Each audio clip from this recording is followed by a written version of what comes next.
as Lexington takes steps to move these two monuments, I spoke to people here in Louisville who are dealing with statue controversies of their own. Watch this. My feelings are it's all history. At this time, we need to come together as a nation. That is history. We leave history alone. And what I don't understand is now we're going after history, but we haven't done it in the past 25 years. But this time, in the last 7 months, we go after history. And I think it's got a lot to do with President Trump. Someone's offended by every different type of statue or whatever. I just think it's crazy. It's just crazy. It's part of our history. It should be looked at it that way and not as something bad. Republican Congressman Thomas Massie has represented Kentucky for almost 5 years, and Sadiqa Reynolds is president and CEO of the Louisville Urban League. Her organization has been working to remove the Confederate monuments from Kentucky. Sadiqa, welcome, first of all, to both of you. It's great to be with you here in Louisville, and thank you for having us. Let me start with you, Sadiqa. You listened to what the people were saying today who I spoke with, and also the Congresswoman who was part of that. Do you understand where they're coming from? I think that black people have never been guilty of attempting to sanitize history. The reality is that those in the majority, and not even all, but these folks who have erected these statues to celebrate people who were murderers, who were treasonous, who were willing to die in order to save slavery. I mean, if you think about it, we are talking about putting these statues up. It is almost as if we want to do that because they wish that the South had won. They wish that the war had had a different outcome. It makes no sense. And so the idea that we are the ones who are attempting to change history, it is absolutely insane. And the other part of it is you don't have to have a memorial or a statue to be able to teach history. I think history is very important. It's the only way that you keep from making the same mistakes.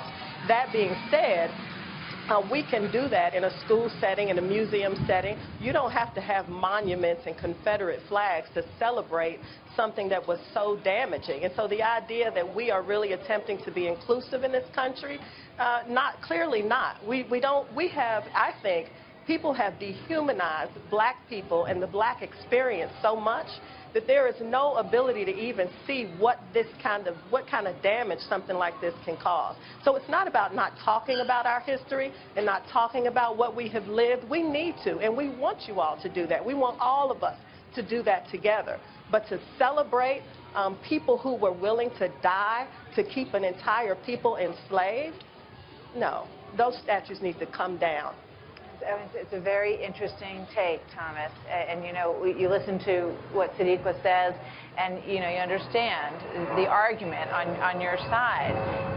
But then there is this other side of it that, you know, that it was the most divisive battle in our nation's history, that there were young men on both sides who saw it that they were fighting for their state, that they were fighting for the people of their state, and you know they were trying to preserve what they were told was the right thing to try to preserve.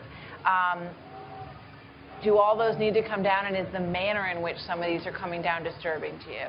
You know, I think vandalism is a very bad thing. I agree with President Trump and Matt Bevin. This is part of our complex and interesting history here in Kentucky, which was a border state in the Civil War. And a neutral state. That's right. And so for 150 years, we've had Confederate monuments and Union monuments peacefully coexisting in the state. And as I grew up here in Kentucky, you know, looking at those monuments and asking, you know, the adults questions, what happened here? Why are these monuments here? I think it's instructive and an important part of our history, and I would hate to see these monuments all be taken down. Yeah, I mean, it's this neo-Nazi movement, this crazed movement that has unfortunately adopted this as their cause. So when people see them, these horrific individuals standing next to them and chanting these things that, you know, cut to the core of every one of us when they listen to these words, it's unfortunate for your argument that they have co-opted this fight. And with all these monuments, Kentucky is one of the most uneducated states in the country. So if we were really about teaching history, why don't we do that? I mean, people can stand beside these monuments in front of them and march and chant about wanting to celebrate the way things used to be, but they don't know their history, even with the monuments there. So, I mean, I think we should be talking more about how we can change our community, our country, how we can bring people together. This doesn't help to do that. It's very divisive. Let me ask you the question that the president raises debate about the history, though. About George Washington, about Thomas Jefferson. You know, where do you draw the line, Sadiqa? I don't draw the line. I am not interested in. Listen, I am interested in telling the real story about our history, about the history But of this history is country. ugly, and some people who did some very good things also did some very bad things. They were rapists. They were willing to die. You said that they recognized people. They didn't recognize us as human beings. And so those statues still standing. I mean, it is sort of celebrated. It is not sort of. It is absolutely.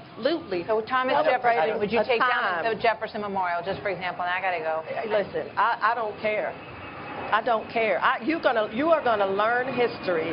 You are going to learn history whether you have monuments or not. Those monuments are disrespectful, and they need to come down. We are a part of this country, and we deserve to have the respect. When we walk through the street, we should not see monuments like that. It's a slippery slope, and the question Slide down. Where does it end? It ends with justice. Those monuments, those statues represent the statutes, the policies. Memorial. Guys, I got to cut you off. Wrong Thank you very much for bringing your viewpoint here tonight. It's good to have both of you here. Not. Thank you.